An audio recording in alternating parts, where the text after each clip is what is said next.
Hi, this is Asha from budget friendly tailor. So நம்ம நம்மளோட page எல்லாத்துலேயுமே அப்லோட் பண்ணியே ரொம்ப நாள் ஆச்சு. கிட்டத்தட்ட 2 monthsக்கு மேலே ஆச்சுன்னு கூட சொல்லலாம். ஸோ இன்னையிலேருந்து ஆக்சுவலாக ரெகுலராக நம்மளோட ஸ்டிச்சிங் பற்றின டிப்ஸ் அண்ட் ட்ரிக்ஸ்லேருந்து வீடியோஸ், டிசைன்ஸ் எல்லாமே இனிமேல் ரெகுலராக அப்டேட் ஆகும். ஸோ உங்களோட சப்போர்ட்டை எப்படி கொடுத்தீங்களோ அதே மாதிரியே கொடுங்க.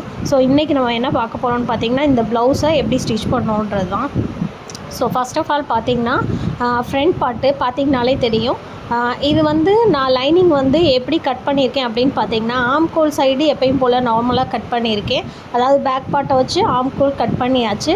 ஃப்ரண்ட்டு நெக்கு நான் கட் பண்ணலை. ஏன் அப்படின்னு பார்த்தீங்கன்னா, ஸோ இதுக்கு இந்த மணி இப்போ ஒரு ட்ரெண்டிங்காக போய்கிட்டு இருக்க இந்த நெக் பேட்டர்ன் ஸ்டிச் பண்ணலான்ற ஐடியாவில் நான் பார்த்திங்கன்னா ஆக்சுவலாக லைனிங்கையும் மெயின் ஃபேப்ரிக்கையும் வச்சு சுற்றிலும் ஸ்டிச் பண்ணிட்டேன். அதாவது ஸ்ட்ரைட் டு ஸ்ட்ரைட் வச்சு ஸ்டிச் பண்ணியாச்சு. இப்போ பார்த்திங்கன்னா கேன்வாஸ் நெக்கோட அகலத்துக்கு ஏற்ற மாதிரி கேன்வாஸு ப்ளஸ் அதுக்குரிய ஒரு லைனிங் வச்சு நம்ம அதை ஈவனாக ஸ்டிச் பண்ணி வச்சுருக்கோம் சுற்றிலும். அதாவது 2 பக்கமுமே ஸ்டிச் பண்ணியிருக்கோம். கேன்வாஸோட இந்த பக்கமும் அந்த பக்கமும் ஒரு பெரிய ஸ்டிச் கொடுத்து ஸ்டிச் பண்ணியிருக்கோம். ஸோ எதுக்கு அப்படின்னா, நல்ல ப்ளேஸ் ஆகிறதுக்கு, லைனிங் ஃபேப்ரிக்கோட ப்ளேஸ் ஆகிறதுக்காக நம்ம ஸ்டிச் பண்ணி ஓரத்தில் மடித்து தைச்சாச்சு. அதை ஆஸ் யூஷுவல் ரவுண்டாக கொடுத்தாச்சு. இந்த நெக்குக்கு பார்த்திங்கன்னா நான் மார்க் பண்ண அகலம் இந்த மாதிரி வச்சு, அகலம் எவ்வளவோ அதுக்கேற்ற மாதிரி வச்சு இது பண்ணியாச்சு.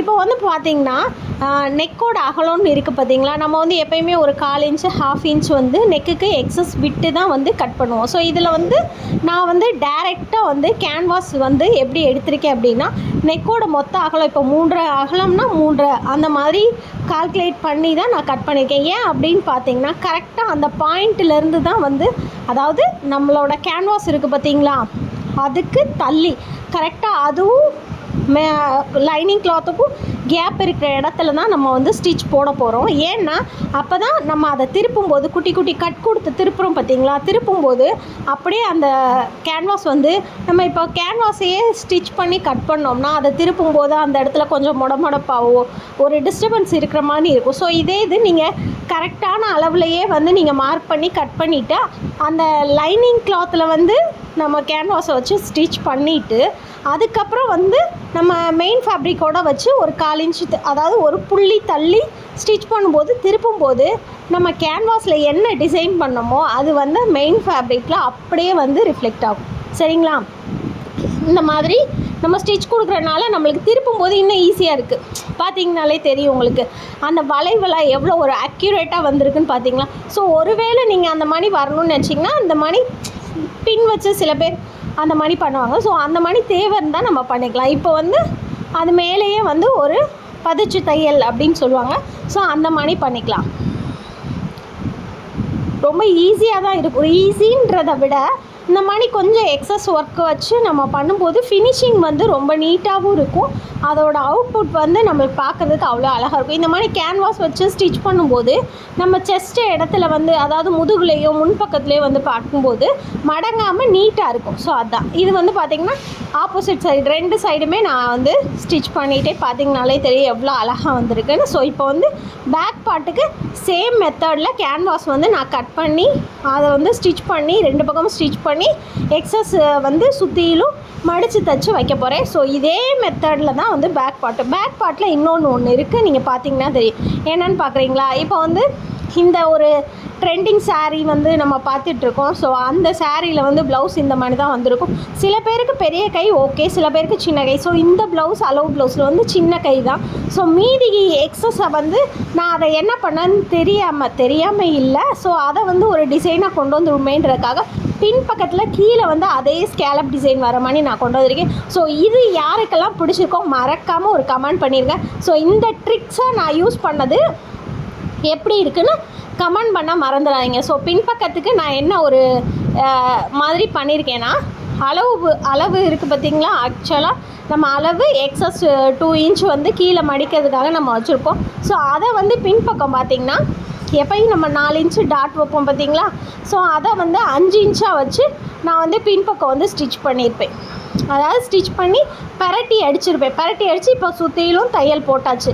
எக்ஸஸ் நடுவில் எல்லாம் கட் பண்ணவே இல்லை நான். ஸோ இப்போ வந்து பார்த்திங்கன்னா நம்ம நெக்குக்காக அழகாக கேன்வாஸ் கட் பண்ணியிருந்தோம் பார்த்திங்களா, அதை வந்து ப்ளேஸ் பண்ணியாச்சு.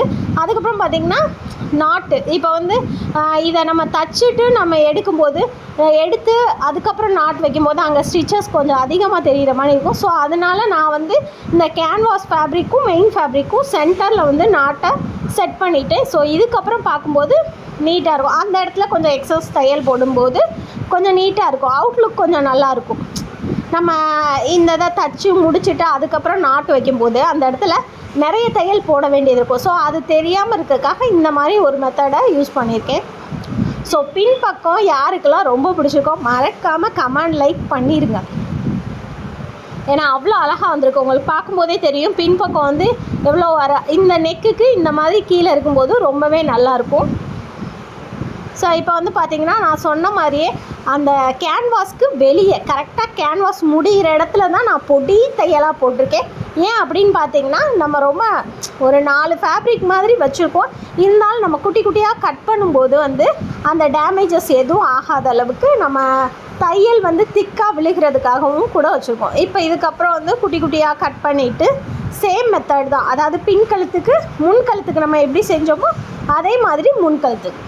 ஸோ இது ஓவரால் வந்து பார்த்திங்கன்னா பின்பக்கம் வந்து ஃபுல்லாக ஹெம்மிங் பண்ணணும்னு கிடையாது. அதாவது சென்டரு 2 சைடில் மட்டும் நம்ம ஹெம்மிங் பண்ணிக்கிட்டால் போதும். ஏன்னா நிறைய ஹெம்மிங் பண்ணோன்னா இதில் வந்து கொஞ்சம் ஒரு அவுட்டு தான் தெரியும். பட் ஹெம்மிங் பண்ண முடியாதுன்னு நினைக்கிறவங்க என்ன பண்ணிக்கலாம், லைட்டாக கம்மு வச்சு பேஸ்ட் பண்ணிக்கலாம். அதாவது அந்த ஃபேப்ரிக் நகராமல் இருக்கிறதுக்கு நான் கம் தான் யூஸ் பண்ணலான்ட்ருக்கேன். ஸோ இருந்தாலும் உங்களுக்கு ஒரு வேளை ஹெம்மிங் பண்ணிக்கணும்னு தோணுச்சுன்னா 3 இடத்துல பண்ணால் போதும். அதாவது சென்டரு, அதுக்கப்புறம் 2 சைடில். ஸோ இப்போ நாட்டு வந்து பார்த்திங்கன்னா நாட்டு இருக்கிற இடம் வந்து ரொம்ப நீட்டாக வந்துடுச்சு, பார்த்திங்கனாலே தெரியும். ஏன்னா இந்த மாதிரி ஸ்டிச் பண்ணதுக்கப்புறம் நம்ம வந்து ஒரு நாட்டு வச்சு ஸ்டிச் பண்ணிக்கிட்டு கொஞ்சம் வித்தியாசமாக இருக்கிற மாதிரி இருக்கும். ஸோ அதனால தான். ஸோ ஓவரால் பின் பக்கம் எப்படி இருக்குன்னு மறக்காமல் கமெண்ட் பண்ணுங்கள். ஸ்டிச்சிங் முடிச்சாச்சு. ஸோ எவ்வளோ நீட்டாக அழகாக வந்திருக்குன்னு பாருங்கள். பின் கழுத்து ரொம்பவே சூப்பராக வந்திருக்கும். அதே மாதிரி முன் கழுத்து இதில் வந்து இந்த ஸ்கேலப் டிசைன் கையிலையும் முதுகுலையும் எவ்வளோ அழகாக இருக்குது அப்படின்றத மறக்காமல் கமெண்ட் பண்ணுங்கள்.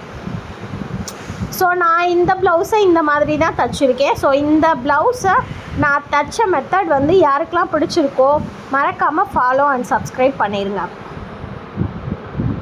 Front part. ஸோ ஃப்ரண்ட் பார்ட்டில் வந்து நான் வந்து மடிச்சிருக்கேன் அந்த பகுதி வந்து கரெக்டாக விசிபிள் தெரியறதுக்காக. ஸோ முன்கழுத்து எவ்வளோ நீட்டாக வந்திருக்குன்னு பாருங்கள். ஓவரால் ப்ளவுஸ் வந்து ஸ்டிச்சிங் எந்த அளவுக்கு நீட்டாக இருக்குதுன்னு மறக்காமல் கமெண்ட் பண்ணிடுங்க. ஸோ இது எந்த அளவுக்கு உங்களுக்கு யூஸ்ஃபுல்லாக இருந்துச்சு. ஒருவேளை சின்ன ஸ்லீவ் வைக்கிறீங்க, இந்த ஸ்லீவ் வந்து பெருசாக இருக்குது அப்படின்னு ஃபீல் பண்ணுறவங்க மேக்ஸிமம் இந்த மாதிரி ஒரு சின்ன சின்ன டிப்ஸ் ஃபாலோ பண்ணுங்கள். ரொம்பவே நீட்டாக நல்லாயிருக்கும். எனக்கு தெரிஞ்சு பின் கழுத்துக்கு கீழே இருக்க இந்த ஸ்கேலப் டிசைன் தான் ரொம்ப ஹைலைட்டாக இருக்கும்னு நினைக்கிறேன். ஸோ ஃபாலோ சப்ஸ்கிரைப் பண்ணிடுங்க. தேங்க்யூ.